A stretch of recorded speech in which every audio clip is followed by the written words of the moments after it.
Mi nombre es Ayuri y el tema es la educación y la pedagogía en la antigüedad, la Roma clásica. Y bueno, con el solo hecho de mencionar su nombre es una civilización que todo el mundo la conocemos o al menos hemos escuchado de ella alguna vez. Y bueno, la podemos recordar por películas como la de 300 o la de Gladiador, o por arquitecturas o por esculturas. Pero realmente, ¿qué es la Roma? Bueno, el día de hoy hablaremos de ella a mayor profundidad. Y para empezar tenemos que saber que es un periodo que abarca del año 753 hasta el 476 a.C. Además, algunas de sus arquitecturas famosas son el Coliseo Romano, el Arco de Constantino. Y bueno, sus esculturas estaban basadas en emperadores y generales por haber hecho hazañas y bueno, cosas importantes. Y bueno, además está dividida en tres momentos. La primera, que es la monarquía, la segunda, la república, que es la más importante, y la tres, la del imperio. La primera abarca del año 553 al 509, la segunda del 509 al 27 a.C. y la última del 27 al 476 después de Cristo. Sus elementos de la monarquía son el rey y el senado. La república pues está constituida por comicios, senado, magistrados y la última por el emperador. Además, una de sus características esenciales es el efecto romanización, que hace referencia a este proceso de asimilación cultural que pues tuvo lugar en Europa Occidental y donde pues podíamos observar que tenían un excelente sistema militar y político que ayudó a expandir su cultura. Y bueno, esto tuvo efecto en su ubicación geográfica, que estaba ubicada en la península itálica, cerca del mar Mediterráneo, colindaba también junto al río Tíbet, y bueno, esto ayudó a que su principal actividad económica fuera la agricultura y la ganadería, y algunas otras como por ejemplo el comercio, el intercambio de productos, la exportación, la explotación de tierra, la carpintería y la herrería. Y bueno, para entender sabemos que está dividida en dos, que es Oriente, que es la parte derecha, y Occidente, la parte izquierda. Oriente abarca lugares como Constantinopla, que después fue el Imperio Bizantino, abarca también arriba como parte de Tracia, parte de Mesia, Dacia, limitaba también con el Mar Negro, parte de Asia, de Siria, vamos bajando a lo que es un poquito parte de Egipto y parte de África. Luego Occidente abarca lo que es Italia, abarca abajo como lugares como Cartago, Mauritania, Hispania, Galia, Britania y bueno, entre otros. Ahora empezaremos por la monarquía. Esta fue la primera etapa, duró 244 años y estuvo conformada por 7 monarcas. El primero que fue Rómulo, que fundó la ciudad de Roma, y el resto de ellos fueron elegidos por el Senado. El segundo es Numa de Pompilio, el tercero Tulio de Estilio, que por ejemplo hizo que Roma se convirtiera en la primera potencia de la región. El cuarto es Anco Marcio, el cual dio aportes como construcción de prisiones, de murallas, de puentes. El quinto es Tarquinio Prisco, que construyó, por ejemplo, una red de alcantarillado y también fundó los cimientos de lo que es el templo de Júpiter. El sexto es Servio Tulio y el séptimo Tarquino el Soberbio. Y bueno, su organización política estaba conformada por el rey, la Asamblea Popular, que era la encargada de aprobar o rechazar las leyes, y el Senado, que estaba conformado por 300 ancianos patricios. En cambio, la organización social estaba conformada por los patricios, que era la gente rica, los plebeyos, la gente pobre y los esclavos. Ahora bien, la segunda etapa es la república. Esta empieza por la expulsión del último rey, Lucio Tarquinio, y bueno, en sí el poder aquí los tenían los patricios, es decir, hace que sea un gobierno aristocrático, también llamado gobierno de los ricos, por lo cual la república es la etapa más importante de las tres, ya que sobresale y se expande y bueno, ayuda al crecimiento de Roma. Además, está organizada en cónsules, senado y asambleas. Las asambleas se dividen en curial, centurial y tribal. Y bueno, también había magistraturas que estaban encargadas de las tareas administrativas, las cuales son los censores, los cuestores, los pretores, los ediles y los tribunos de la plebe. Y bueno, tenemos la del imperio, en donde empieza por la ambición de los generales romanos, y también porque Octavio Augusto vence a Marco Antonio. Es así como Octavio Augusto se establece como el primer emperador oficial que se caracteriza por tener la potestad sensorial y bueno, en esta etapa se concentra en un poder absoluto en tres aspectos, el político, el religioso y el militar. Además se divide en diferentes dinastías, que es la de Julio, la de los Flavios, donde construyen el Coliseo y destruyen Jerusalén, la dinastía de los Antonios, como que tenemos al emperador Marco Aurelio. También tenemos la dinastía de los Severos, que bueno, por ejemplo, aquí hubo un primer emperador norteafricano. También tenemos a Teodosio, que bueno, se establece el cristianismo como religión oficial y al morir divide el imperio en Oriente a su hijo Arcadio y en Occidente a su hijo Honorio. Tenemos por último los tres tipos de educación, que es la arcaica, que está basada en tres tipos: la familiar, que a su vez abarca lo que es la básica, como saber comportarte, hacer cosas en casa; la elemental, que donde enseñaban cálculo, lectura y escritura. Después tenemos el segundo aspecto, que es el militar, que lo que es, bueno, cuidar a la población y tu cultura. Tenemos el último, que es el civil, que es la conducta correcta. Y bueno, en otras palabras, esta educación no era gratuita, era privada. Además hubo diversos autores como Homero. Ahora bien, tenemos la educación durante la República. Esta empezaba con la escuela elemental, donde se les enseñaban desde los 7 años a escribir, a leer, las bases del cálculo, a estudiar el latín. Además había dos figuras, que son el nutritor y el ludos. Después, a los 12 años, que es la educación media, se les enseñaba oratoria, economía, gramática. Y ya por último, a los 16 años, se encontraba la escuela superior, donde se les formaba con cargos, por ejemplo, políticos. Y bueno, en esta asistían principalmente hijos de los nobles. Además, las materias que se les enseñaban era la geografía, la astronomía y la física. Tenemos la educación durante el imperio, que se basaba más en la oratoria y en el arte, y había tres tipos de maestros. El primero era el literator, que enseñaba de los 7 a los 12 a leer y escribir. El segundo era el grammaticus, que enseñaba de los 13 a los 16 años, por ejemplo, el conocimiento, la gramática, la lectura y la comprensión. Y ya por último tenemos al rector, que enseñaba de los 17 a los 20 el arte de hablar, la expresión, por ejemplo, la ciencia jurídica, como formarte para ser abogado. Ahora pasaremos al siguiente tema. Educación y la pedagogía en la actividad. El cristianismo primitivo. El cristianismo es un movimiento filosófico nacido en Israel a partir de las enseñanzas de Jesús. Su religión del cristianismo era monoteísta. El mensaje predicado por Jesús tenía que ver con el amor, la igualdad, el arrepentimiento, el perdón y la justicia. En el aspecto de la educación cristiana es la acción educativa y pastoral de la iglesia cristiana que transmite el mensaje cristiano. Esta surge en los primeros 5 siglos del Imperio Romano. Como principales educadores tiene lo que fue a Jesús, los apóstoles y los evangelistas. Por otro lado, las características de la educación cristiana era que no tenían las escuelas. Otra era la forma de enseñanza pedagógica basada en la preparación para el bautizo. Tenían instituciones catequistas. Se encontraban 179 escuelas de Alejandría. También después se crearon las escuelas episcopales para la formación eclesiástica. También surgió el nacimiento de la escuela parroquial o la prelateral. Surge también en Oriente la educación monástica. Clemente de Alejandría, maestro que dirigía a los hombres a la virtud, y también Pedro o San Pedro fue el primer papa y el primero en decir lo bueno y lo malo en lo que era la religión. Mi nombre es Giovanna Arely Bernardino Jiménez y el día de hoy vamos a hablar de las escuelas más importantes dentro del cristianismo primitivo, que son las escuelas catecúmenas, catequistas y episcopales. La educación va de la mano de la patrística. El carácter doméstico se transforma. La Iglesia se hace cargo de las enseñanzas domésticas e históricas del cristianismo. Usaron el método de catequesis Instruir a través de preguntas y respuestas. En griego significa compendio de algunas ciencias, en especial del cristianismo. La palabra catecumeno era para las personas que se instruían en la religión. En sus orígenes de las escuelas catecumenas preparaban a los adultos para el bautismo.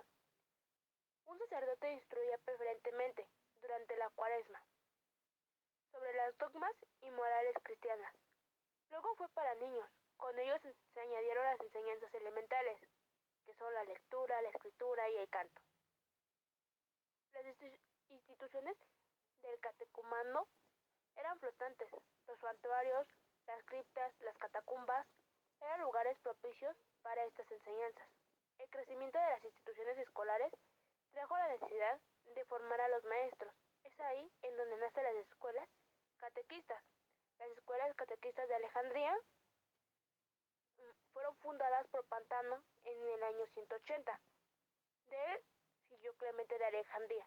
Tomando un carácter de las escuelas superiores, se introdujo los estudios clásicos, cuyos conocimientos eran impredecibles para catequizar gentiles.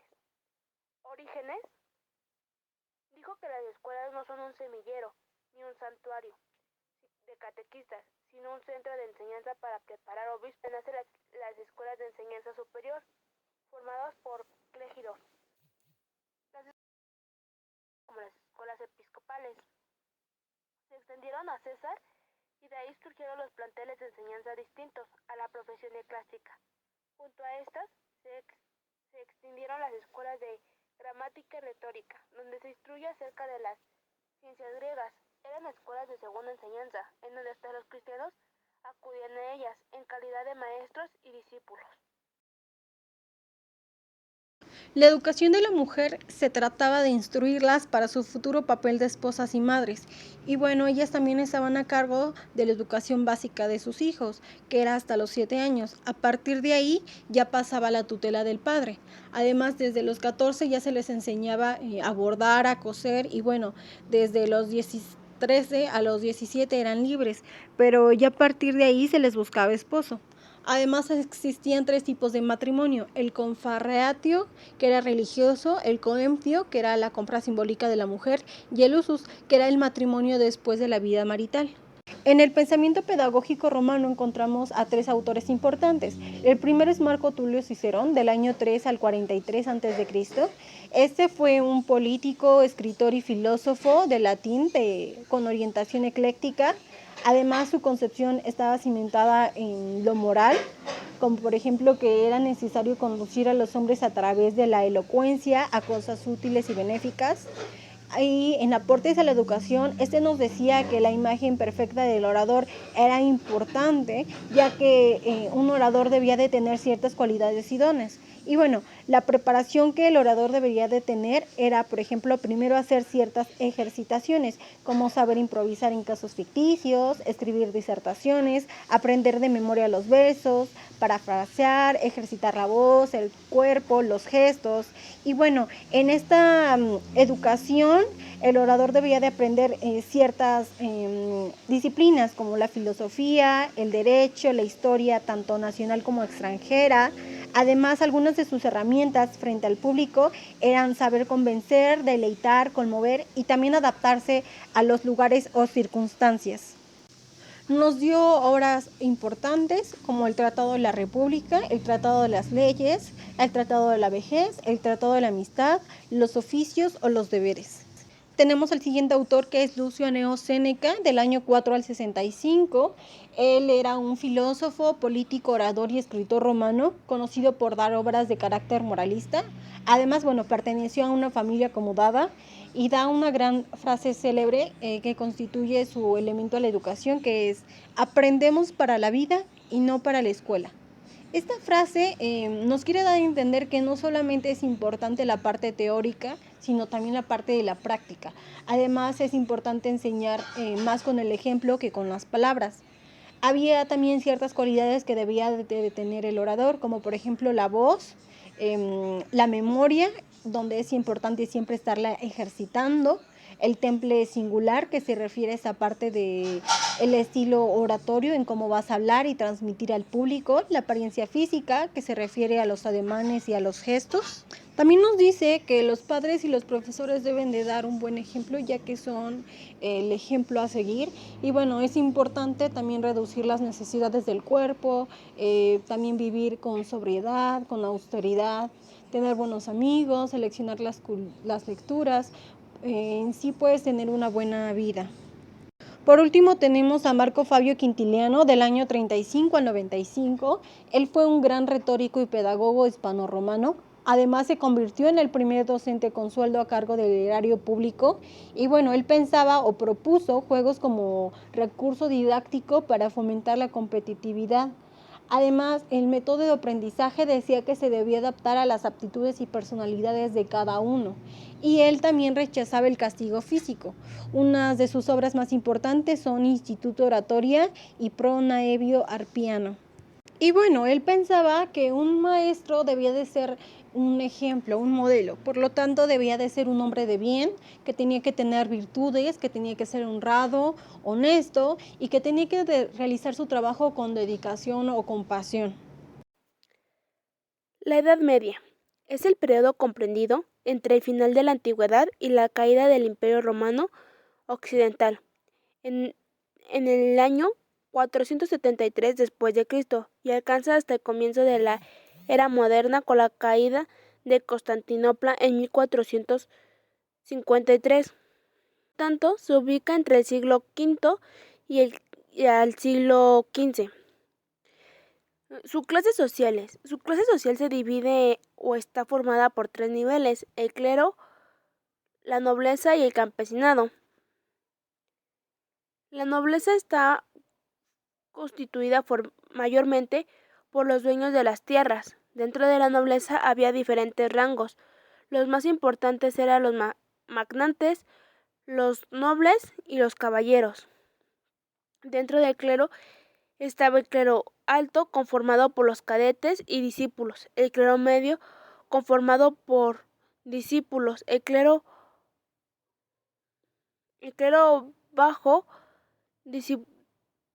conformado por los curas y los monjes. El campesinado era el menos privilegiado y constituía la mayor parte de la educación cristiana. Está estructurada por 3 instituciones: la iglesia, la familia, la escuela cristiana.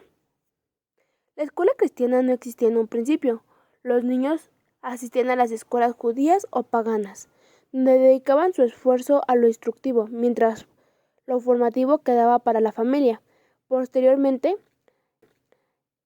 aceptaron las escuelas con lo instructivo, que fueron formadas por las iglesias. En el primer nivel, donde se impartían las materias instrumentales, complementadas por los salmos litúrgicos y las doctrinas cristianas. Más tarde se impartió el segundo nivel, en el programa del Trivium y el Quadrivium, la primera etapa de la educación cristiana. Los maestros eran muy autoritarios y los alumnos se limitaban a aceptar las ideas, sin contradecir y aportar nuevos puntos de vista. Ya existían las escuelas monásticas o claustrales, que se dividen en internas y externas. Las escuelas internas, allí recibían la educación los monjes y se centraba más en el aspecto dogmático, litúrgico y moral. Se organizaba en 2 niveles. En el primer nivel se impartía la enseñanza instrumental, que incluía la lectura, la escritura y el canto. En el segundo nivel se trataba sobre patrimonio, la herencia cultural, además la teología y la disciplina monástica. Las escuelas externas estaban destinadas a la formación de las personas que no pertenecían a las órdenes clerésticas. La enseñanza era gratuita y ahí se aprendían las primeras letras, el cálculo y el canto. Para superar estos contenidos, algunos alumnos podrían entrar a las escuelas internas en la segunda etapa. En la educación cristiana, aquí aparecían las escuelas palatinas, cuya misión era educar a los hijos de los aristocráticas; la educación parroquial, que es la que dedicaba a la formación religiosa; y las catedralísticas, que se dividían en internas para enseñar lo religioso y externas para la formación laica la formación humanista, literaria y científica. Podrán enseñar el trivium y el quadrivium. El trivium incluía la gramática, la retórica y la didáctica. Sin en cambio, el quadrivium incluía aritmética, geometría, astronomía y música. Todo lo que se enseñaba era memorioso por la aparición de las universidades, que completaron la instrucción inferior y media de la estructura universitaria. Mantuvo la metodología de la enseñanza rígida y autoritaria de la enseñanza considerada en la exposición y el análisis de un texto y la expresión y argumentación de la discusión de los temas surgidos por el maestro. Lamentablemente, el método dialéctico pasó a ser floreciente y superar la memoria, desarrollo de la psicología por el alumno, lo que permite que aparezcan nuevos tipos de maestros.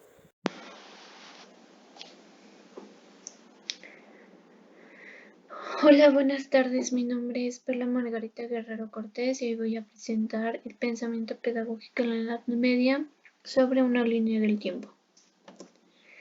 Bueno, la Edad Media es el periodo histórico de la civilización occidental y se originó entre los siglos V y XV. Su comienzo se da en el año 476 con la caída del Imperio Romano y su fin en 1492 con el descubrimiento de América. Esta etapa se ha considerado como un tiempo de oscuridad por hechos ocurridos como la Inquisición, pero para la educación puede considerarse como una época de iluminación y crecimiento, donde surgen diversas escuelas que hemos visto como las monacales, que están situadas en los monasterios y en donde preparaban a los alumnos para una vida religiosa. Las palatinas, que estaban dirigidas por los eclesiásticos, pero los estudiantes no tenían que ser sacerdotes, y las primeras universidades en toda Europa. Quiero comenzar diciendo que el nacimiento de Nazaret fue el 30 después de Cristo. ¿Y por qué lo menciono? Pues porque este influye mucho en esta época o en esta etapa de la historia, porque sus pensamientos, su educación estaba basada principalmente en este acontecimiento o en el nacimiento de Jesús. El cristianismo se originó a partir de aquí. Y pues bueno, la educación en la Edad Media tenía un gran porcentaje de población que era analfabeta, ya que las personas que sabían leer y escribir eran los cleros, es decir, los hombres sabios letrados con estudios escolásticos. Aunque no fuesen religiosos, la pedagogía en la Edad Media estaba regida por la doctrina cristiana y era como una enseñanza religiosa. Su propósito era formar a sus estudiantes con valores y virtudes para llegar a obtener santidad. Predominada en esta época la enseñanza verbal y memorización, que era la principal fuente de enseñanza, en lugar de un análisis y reflexión. Además, el maestro tenía una gran influencia de autoridad en el ámbito de los conocimientos. Los estudiantes repetían lo que tenían que aprender hasta que lo memorizaban. Muchos no sabían ni leer ni escribir, y pues de estos aprendían los conceptos básicos. Los estudios medievales comprendían el trivium, que como ya hemos visto es la gramática, dialéctica y la retórica. Y mientras el quadrivium comprende la aritmética, geometría, astronomía y música. Todas estas materias eran enseñadas por la escolástica, es decir, por la comprensión de la fe cristiana a través de la filosofía para intentar lograr un acuerdo entre fe y razón.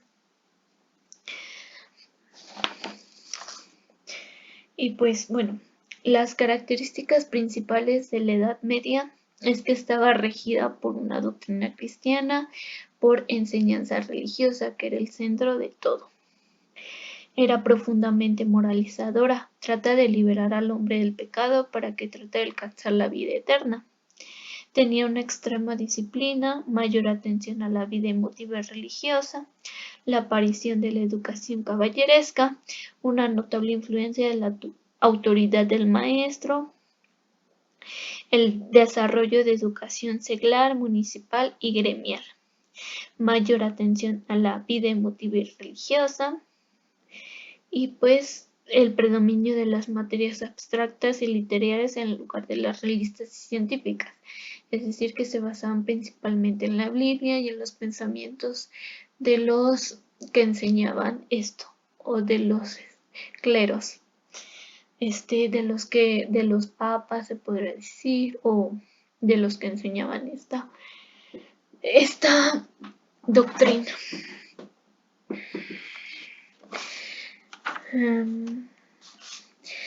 Ahora vamos a mencionar un hecho importante que surgió con la Edad Media y con el cristianismo, que es la educación caballeresca, que está situada entre los siglos IX y XVI. Y este es un tipo de educación que tiene origen en la Edad Media y buscaba adaptar y acondicionar hombres que se distinguieran por condiciones guerreras, dándole importancia a la actividad física y a los valores. Sin en cambio, a las mujeres era diferente su educación, ya que era educarlas en los monasterios, recibiendo una educación dirigida a resaltar su feminidad.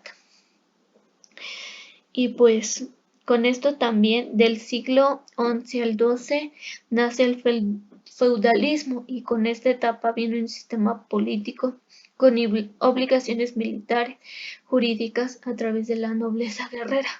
Se reconoce a señores, vasallos y feudos. En las circunstancias sociales y políticas de este momento surge la importancia del trabajo físico, los valores y las mujeres. Y aquí lo podemos notar. Y pues el principal representante de la educación caballeresca fue Baltasar Glastione, que a través de su gran obra El cortesano describe las cualidades polifacéticas que debe poseer un caballero, que éstas incluyen lo intelectual, arte y espiritual. Y bueno, las principales características de la educación caballeresca es que en la eclesiástica se crea el código caballeresco, que maneja los tres periodos, que era de los 7 a los 13 años el niño pasa una tutela de un caballero. Esta era la educación cortesana. De los 14 a los 20 el joven se hace escudero. A los 21 el joven se ordena como caballero. Su método de aprendizaje era la memoria y lo didáctico, enseñar a pensar, meditar y contemplar, y la retórica, saber expresarse y saber lo que están diciendo. Y pues aquí también se desarrollan importantes pensadores de la Edad Media que consideraron su pensamiento hasta la actualidad. Y se basaban principalmente en el desarrollo en la escolástica, que se desarrolló durante la Edad Media en Europa Occidental entre los siglos XI y XV, y es una corriente filosófica que buscó relacionar e integrar de la mejor manera posible la razón con la fe, pero colocando siempre la fe por encima de la razón, ya que este es un pensamiento que viene directamente de Dios y no se debe cuestionar.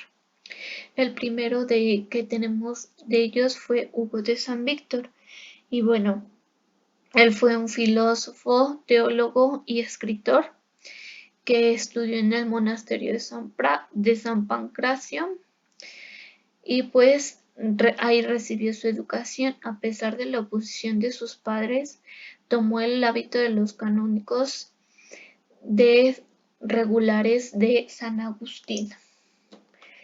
Y otro filósofo importante fue Santo Tomás de Aquino, y este fue el principal defensor clásico de la teología natural y uno de los pensadores más importantes de la Edad Media, considerado.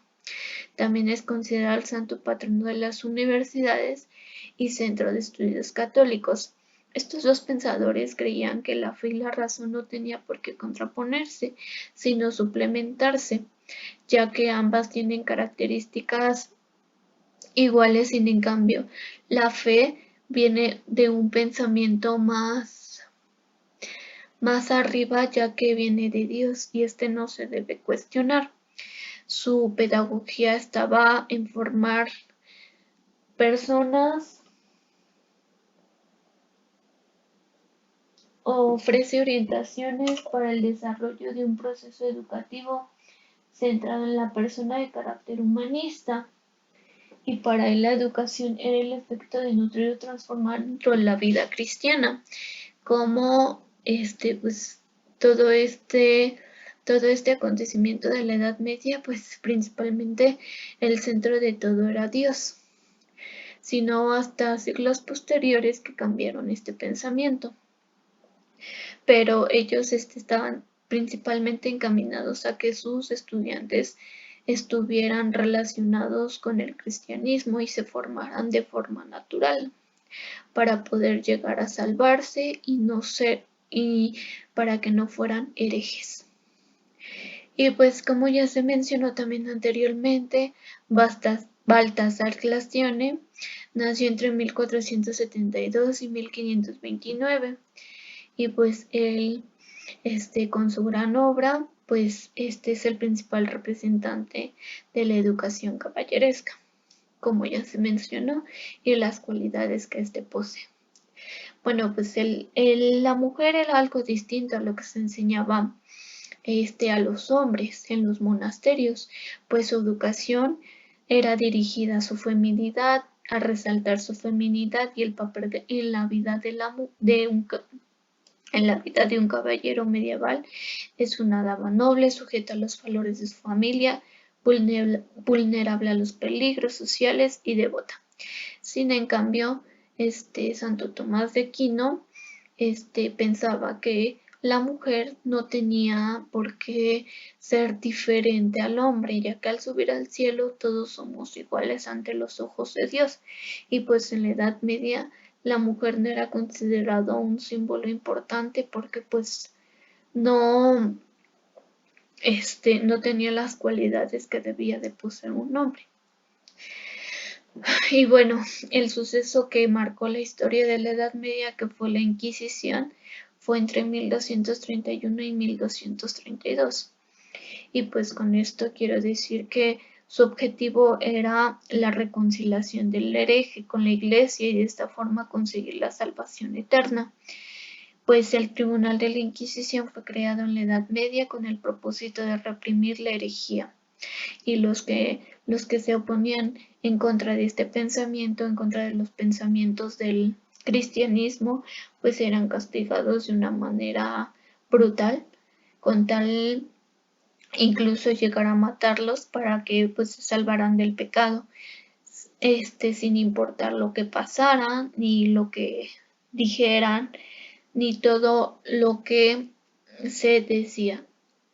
Y pues ya dijimos, como ya se mencionó también, el centro de todo aquí era Dios, y pues lo único que querían los filósofos era centrarse en esta parte del cristianismo para poder liberarse, incluso sus pedagogías, como se mencionó, era comprender la Biblia, estudiar latín, todo concuerdo a Dios sin que la fe ni la razón se contraponieran para que así tuviera un mayor auge el cristianismo.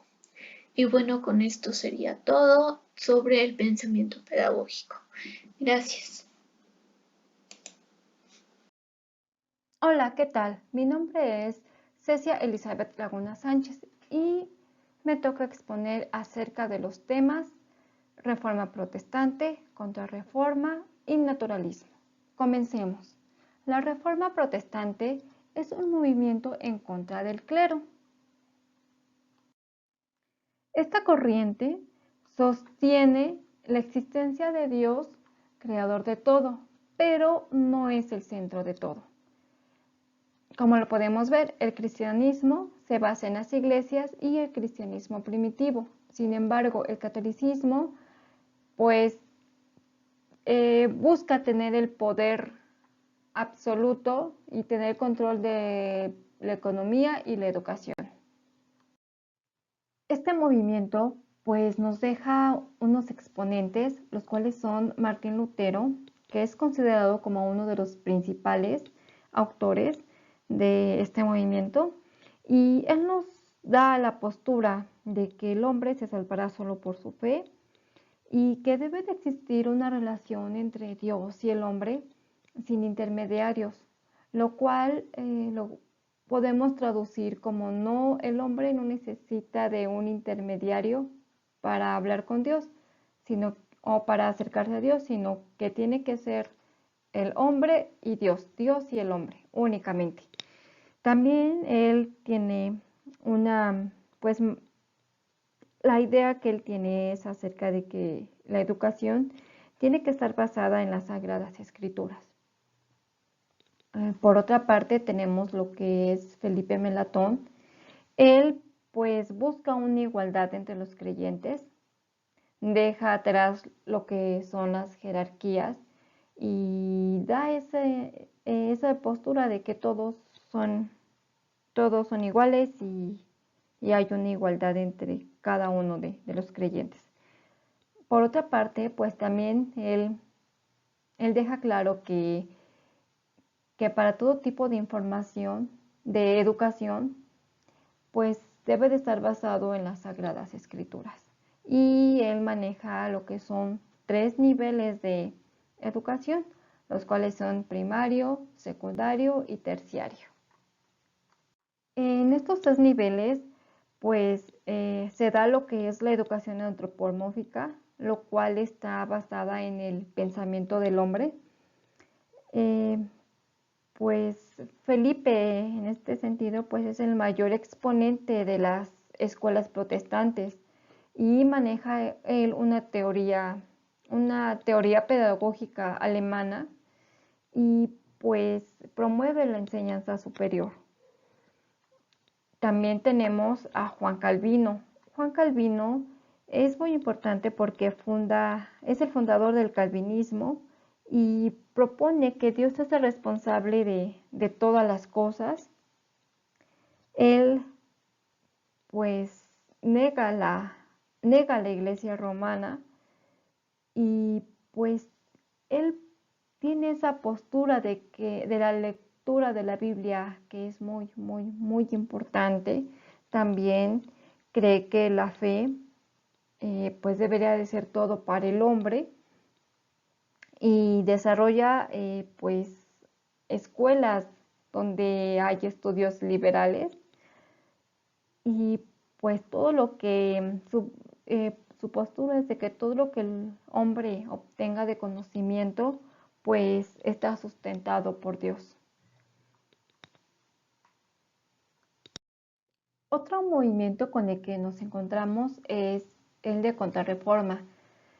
Esto quiere decir que, bueno, su postura de este movimiento es que el poder regresa al clero, se forman instituciones en provincias, como ya lo hemos visto con la anterioridad, pues la reforma pretende quitar el poder al clero y una forma de atacar a la reforma, pues el movimiento de contrarreforma pone instituciones en provincias para desde las orillas atacar y hasta llegar al centro y tomar el poder absoluto.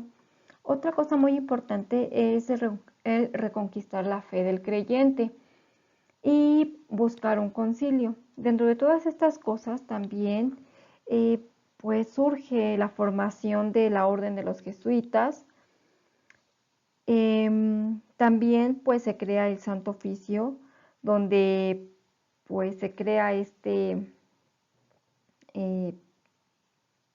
pues sí, se crea lo que es la Santa Inquisición y también se crea el Index. Y esto quiere decir que pues la Iglesia tiene un índice de libros de los cuales ellos eligen y te dan para leer. Si ellos creen que tú necesitas leer de ciertos temas, pues son los libros que te van a dar para leer. Como que no hay una libertad una de la lectura que tú quisieras. Simplemente te dan lo que ellos consideran que es para ti.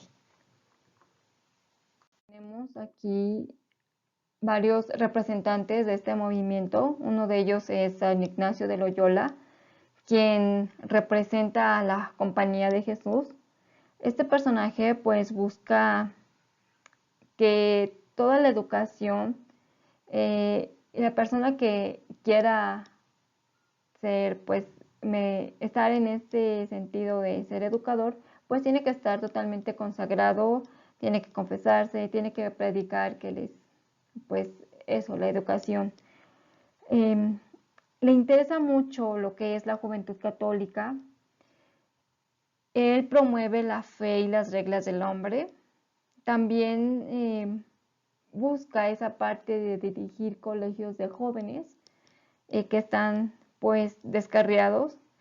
Esta compañía también, dirigida por él, pues tiene una guerra entre Dios y los protestantes, pues como sabemos los protestantes pues buscaron quitar el poder al clero. Sin embargo, pues este movimiento de contrarreforma pues es todo lo opuesto y, y pues ven a los protestantes tipificados como Satanás.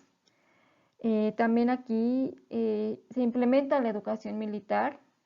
Los directores, que eran los padres, pues toman el papel de generales y los prefectos pues tienen el control total y absoluto de los jóvenes. También él crea un modelo educativo llamado el Ratio Institutio Studiorum, donde pues se maneja en 3 niveles. El primero pues es la formación lingüística, donde encontramos temas como gramática latina,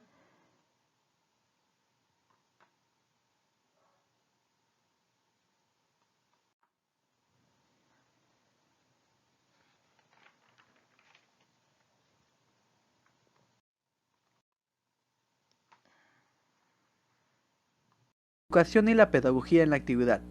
El cristianismo primitivo.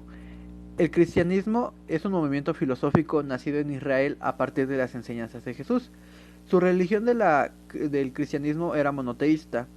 El mensaje predicado por Jesús tenía que ver con el amor, la igualdad, el arrepentimiento, el perdón y la justicia. En el aspecto de la educación cristiana es la acción educativa y pastoral de la iglesia cristiana que transmite el mensaje cristiano. Esta surge en los primeros 5 siglos del Imperio Romano. Como principales educadores tiene lo que fue a Jesús, los apóstoles y los evangelistas. Por otro lado, las características de la educación cristiana era que no tenían las escuelas. Otra era la forma de enseñanza pedagógica basada en la preparación para el bautizo. Tenían instituciones catequistas. Se encontraban 179 escuelas de Alejandría. También después se crearon las escuelas episcopales para la formación eclesiástica. También surgió el nacimiento de la escuela parroquial o la prelanteral. Surge también en Oriente la educación monástica. Clemente de Alejandría, maestro que dirigía a los hombres a la virtud, y también Pedro o San Pedro fue el primer papa y el primero en decir lo bueno y lo malo en lo que era la religión.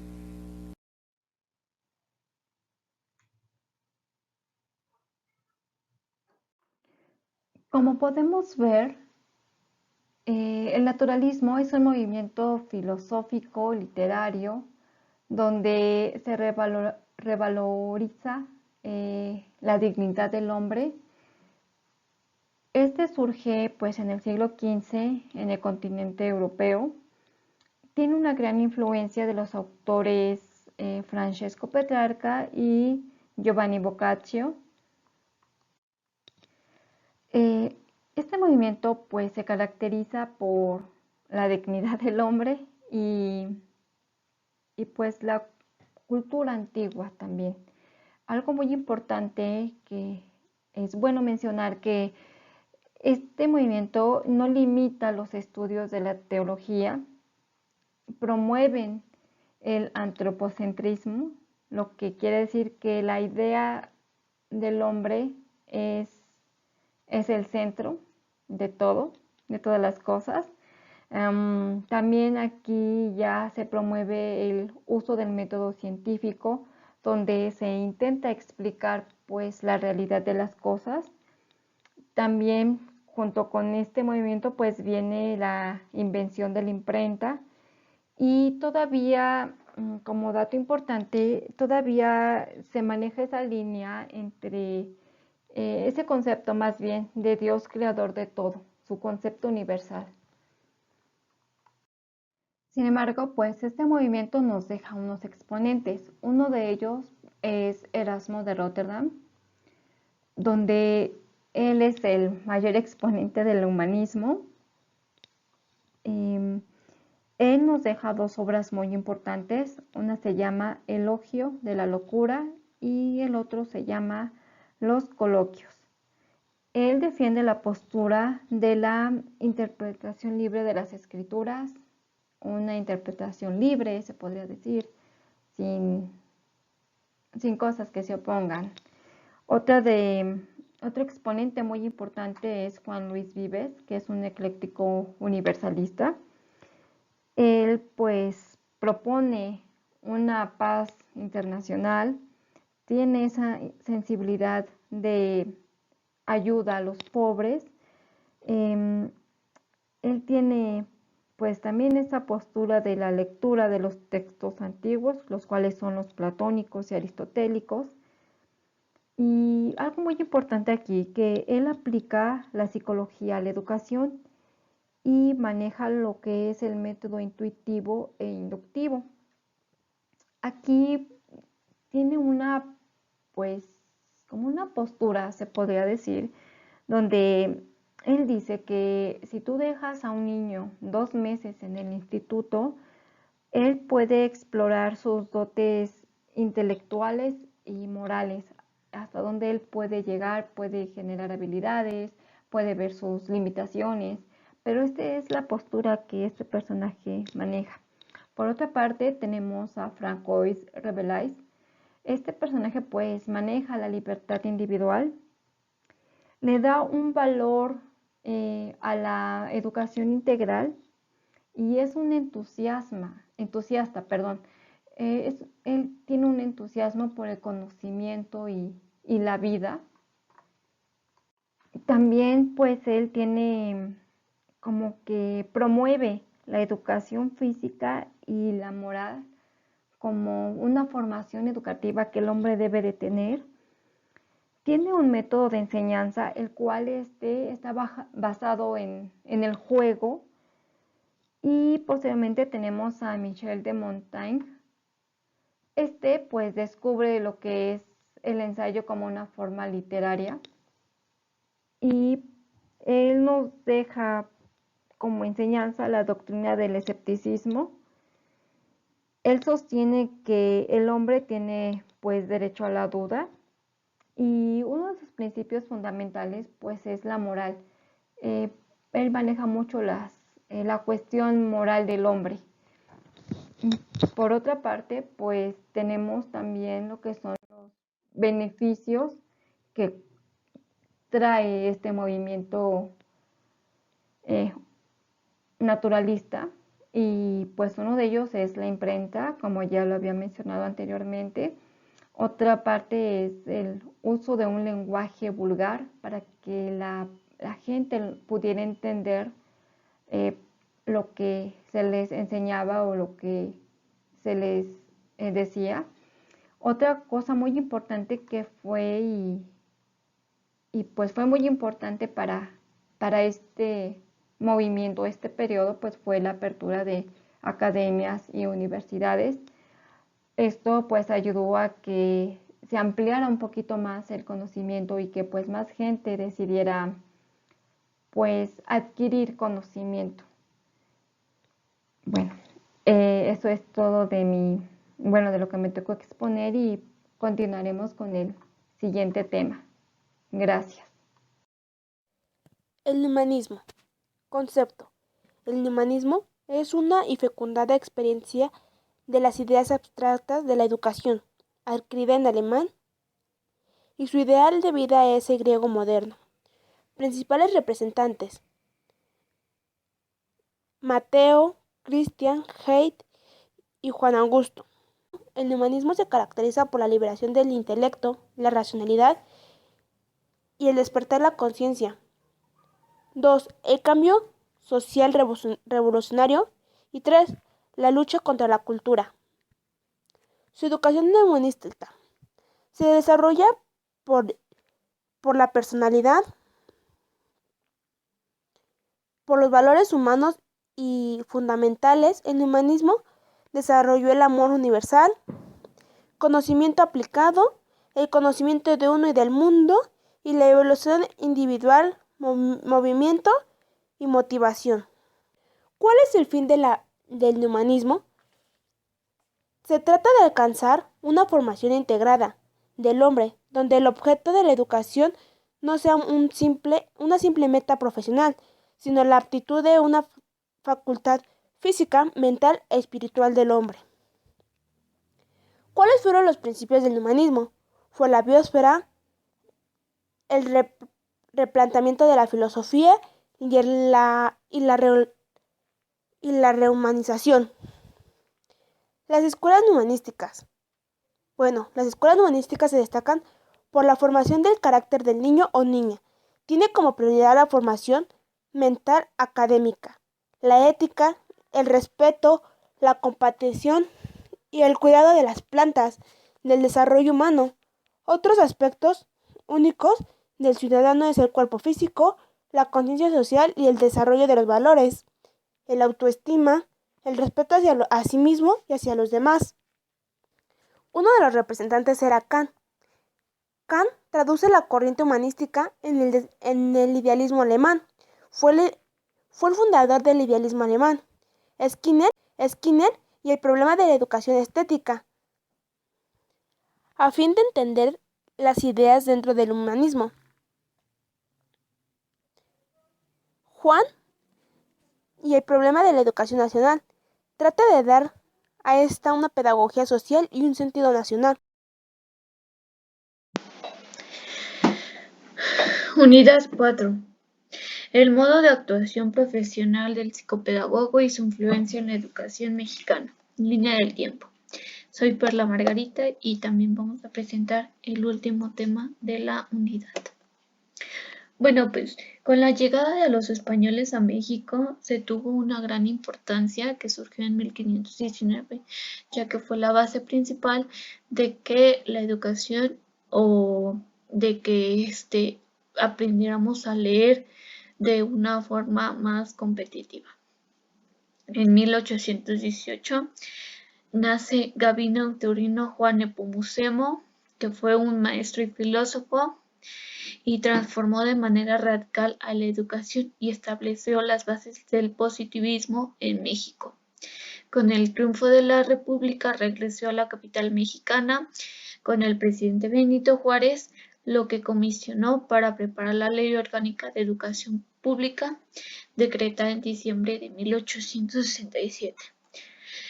En 1837, Enrique Lauscher fue uno de los grandes reformadores de la educación del país. Y pues en 1867 Benito Juárez fue el gobernador de Oaxaca y se preocupó por la educación de los niños y niñas y adolescentes, por lo que creó un gran número de escuelas en el estado. Y pues como ya se mencionó, otro aporte de Benito Juárez fue el Benemérito de las Américas, que fue la Ley Orgánica de Instrucción Pública en el Distrito Federal promulgada el 2 de diciembre de 1867. José María Albino Vasconcelos nació en 1882. Fue el principal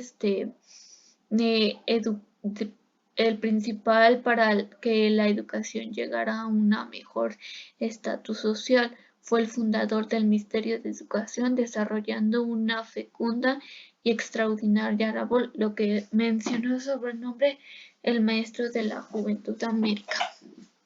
En 1910, Porfirio Díaz inauguró la Universidad Nacional de México, lo que posteriormente conocemos como UNAM, materializando la propuesta de Justo Sierra había realizado desde 1881.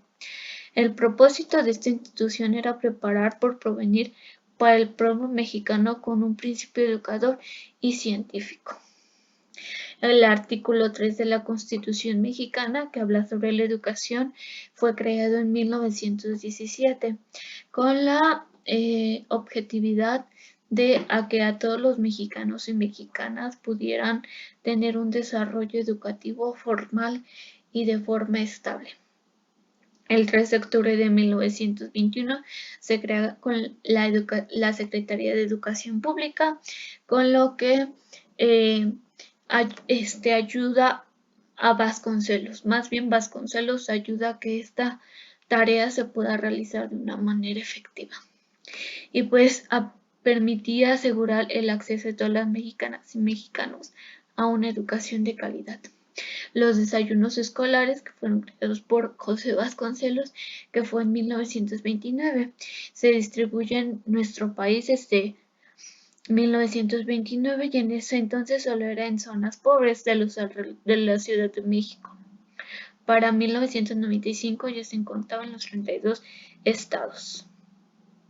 Eugenio María de Hostos fundió el periódico independentista Las Tres Antillitas, impartió el derecho constitucional en el Instituto Profesional, publicó La Moral Social, Tratado de Sociología y varios artículos sobre socioeconomía dominicana. Nació en 1839. Félix Valdera fue el iniciador de la enseñanza experimental de la física en Cuba. Nació en 1928.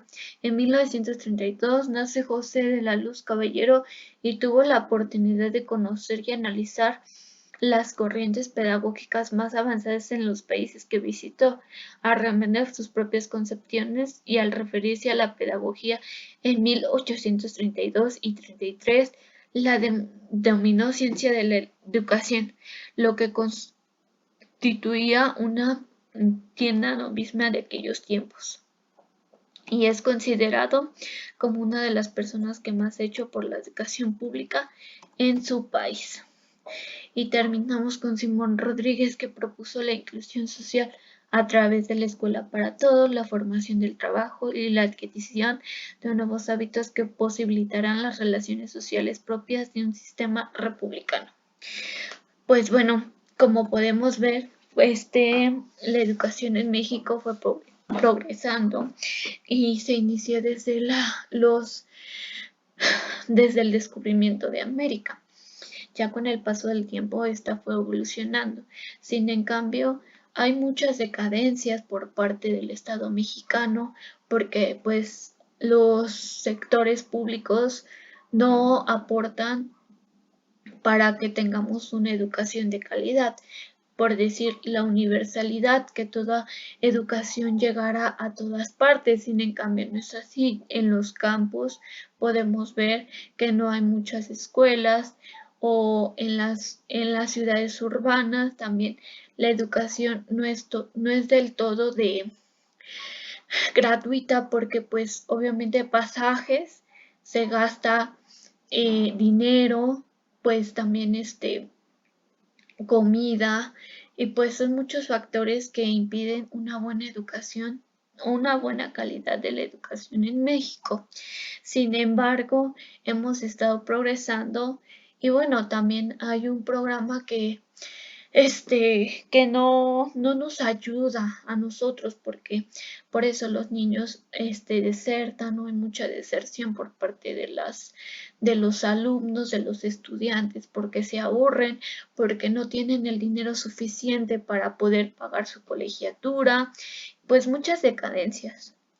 Y el trabajo que se ha logrado sí se ha contribuido de manera eficiente, pero pues actualmente, ahorita con la pandemia que estuvimos viendo, pues pudimos notar que nos hace falta mucho para mejorar en la educación. Pues eso es todo, muchas gracias y gracias por su atención. Conclusión. Para poder hacer la conclusión nos planteamos la siguiente pregunta. ¿Para qué nos sirve entender cómo era la educación? Para poder entender los procesos por los cuales nuestra educación y preparación que tenemos se han visto reflejados desde un antes, desde cómo es la forma de enseñanza, quiénes son los encargados de darla y cómo influye en nuestra vida diaria. Así como hasta el día de hoy tenemos las bases de algunas educaciones antecesoras. También es muy importante que la forma de la educación ha cambiado a lo largo del tiempo. Esto se ha podido ver con distintos periodos de la historia y aunque ha sufrido por una serie de cambios, no ha perdido su esencia propia que es educar. Aunque, su- Aunque se pudo observar que muchas de las veces no fueron de las maneras más correctas, ya que por cuestiones de historia o periodos se llegaba a ejecutar de una manera muy fuerte. También hay que apreciar que esta se ha tenido una gran evolución por su parte. Y una vez entendido esto, se podrá entender el por qué es importante la historia de la educación.